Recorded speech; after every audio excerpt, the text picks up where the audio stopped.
कांग्रेस जिंदाबाद जिंदाबाद कांग्रेस जिंदाबाद जिंदाबाद मालदा जिला कांग्रेस जिंदाबाद जिंदाबाद जिंदाबाद। শক্ত হলো কংগ্রেসের হাত। লোকসভা ভোটের প্রাককালে মালদার মানিকচকে বিজেপিতে ধস। শক্ত হলো কংগ্রেসের হাত। বিজেপি সংখ্যালঘু সেলের নেতা বিজেপি ছেড়ে কংগ্রেসে যোগদান করলেন। সংখ্যালঘু ভোটের ক্ষেত্রে কিছুটা হলেও ধস বিজেপি। এছাড়া প্রায় শতাধিক বিজেপি ও তৃণমূল কর্মী কংগ্রেসের যোগদান করেছেন বলে দাবি মানিকচক কংগ্রেস নেতৃত্বের। মানিকচক ব্লক কংগ্রেসের কার্যালয়ে এই যোগদান বলে জানা গেছে। এখনো পর্যন্ত লোকসভা ভোটের নির্ঘণ্ট ঘোষণা হয়নি, তবে এক সপ্তাহ আগেই মালদা উত্তর ও দক্ষিণ লোকসভা কেন্দ্রের প্রার্থী ঘোষণা করেছে বিজেপি। রবিবার ব্রিগেডের জনসভা থেকে পশ্চিমবঙ্গের 42টি আসনে প্রার্থী ঘোষণা করেছে তৃণমূল।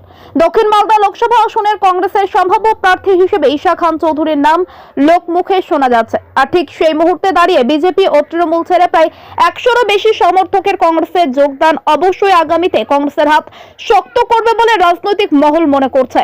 এদিন মানিকচক ব্লক কংগ্রেসের মূল কার্যালয়ে মানিকচকের প্রাক্তন বিধায়ক মুত্তাকিন আলমের হাত ধরে মালদা জেলা বিজেপি সংখ্যালঘু সেলের সাধারণ সম্পাদক আকাশ শেখ কংগ্রেসে যোগদান করেন। বিজেপি সংখ্যালঘু সেলের নেতার সাথে আরো প্রায় 50 জন সংখ্যালঘু সম্প্রদায়ের বিজেপি সমর্থক কংগ্রেসে যোগদান করে। মানিকচকের বিভিন্ন এলাকা থেকে প্রায় 60 জন তৃণমূল কর্মী কংগ্রেসে যোগদান করে এই সভায়। এমনই দাবি মানিকচক ব্লক কংগ্রেস নেতৃত্বে। ব্যুরো রিপোর্ট, দিনরাত স্টার নিউজ। আমি বিজেপিতে ছিলাম। আচ্ছা, বিজেপির মালদা জেলা সংখ্যালঘু সেলের সেক্রেটারি পদেও ছিলাম। আচ্ছা, বিজেপি থেকে আমি কংগ্রেসে আসি। কেন এই ভোটের মুখে দল পরিবর্তন কেন করলেন? দেখেন, ব্যাপারটা হচ্ছে যে আমাদের মানিকচকের বিজেপির বড় নেতা গৌরচন্দ্র মণ্ডল, উনি মানিকচকের যে সাংগঠনিকটা ছিল সেটাকে ভূমিসাৎ তৈরি করেছিল। মানিকচকের ও হচ্ছে অনলি ওয়ান, ও যেটাই ফাইনাল করবে সেটাই। আচ্ছা, ভারতীয় জনতা পার্টি বিজেপি পার্টি হলো জনতার পার্টি, একজনে কেউ কখনো ফাইনাল করতে পারে না। ও একাই সিদ্ধান্ত নেবে সব কিছু। আমি পদে থেকে পদের কাজ করতে পারছি না, ফলে আমি দলত্যাগ করলাম। তাহলে আজকে কংগ্রেসেই বা কেন, অন্য কোনো দলে না? দেখেন, কংগ্রেসে আসলাম এটুকুই বলবো যে আমাদের রাজ্যের মুখ্যমন্ত্রী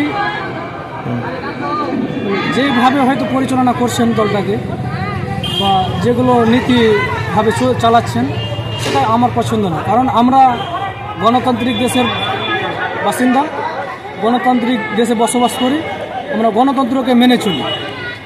আর আমাদের রাজ্যের মুখ্যমন্ত্রী এবং কেন্দ্র সরকারের যে প্রধানমন্ত্রী, আমাদের কেন্দ্রের যে প্রধানমন্ত্রী, এনারা শুধু দ্বন্দ্ব বাঁধাচ্ছে, জাতিগত ভেদ তৈরি করছে। আমরা সেই জাতিগত ভেদের মধ্যে নয়। আমরা পশ্চিমবাংলার মাটি, বাংলার মাটি, শান্তির মাটি। আমরা এই কবি কাজী নজরুল ইসলামের এটা হচ্ছে জন্মভূমি। কাজী নজরুল ইসলাম বলে গেছেন, মোরা এক বৃন্তে দুটি কুসুম হিন্দু মুসলমান, মুসলিম তার নয়ন মুনি, হিন্দু তাহার প্রাণ। আমরা হিন্দু মুসলিম উভয় মিলে আমরা এখানে বসবাস করছি, উভয়ের সঙ্গে ভালোবাসা সবার আছে। ফলে আমরা এই পশ্চিমবঙ্গে দাঙ্গা বাঁধাতে চাই না। তৃণমূল দাঙ্গা বাঁধায়, বিজেপিও দাঙ্গা বাঁধায়, ফলে কংগ্রেস হলো শান্ত। আপনার নেতৃত্বে কতজন যোগদান করলো? আমার নেতৃত্বে প্রায় 100-র আশেপাশে। আচ্ছা, আপনার নাম বলবেন? আমার নাম আকাশ শেখ। কতজন? মানিকচক ব্লক কংগ্রেসের উদ্যোগে আমাদের আজকে এই পার্টি অফিসে বিজেপি এবং টিএমসি থেকে অনেক মহিলারাও আছেন, প্রায় 100 জন কর্মী তারা জাতীয় কংগ্রেসে যোগদান করলেন। আমরা মানিকচক কংগ্রেসের পক্ষ থেকে এবং জেলা কংগ্রেসের পক্ষ থেকে তাদের পতাকা তুলে দিলাম। এবং আগামী যে লোকসভা নির্বাচন, সেই লোকসভা নির্বাচনে তারা আমাদের জাতীয় কংগ্রেসের প্রার্থীকে যেভাবে হোক, যে পরিশ্রম করে হোক তারা জিতাবে, এই দায়িত্ব নিলেন। এবং আমরা এই আগামী লোকসভা নির্বাচনে মানিকচকে এবং মালদা জেলা জুড়ে ভালো ফল করব।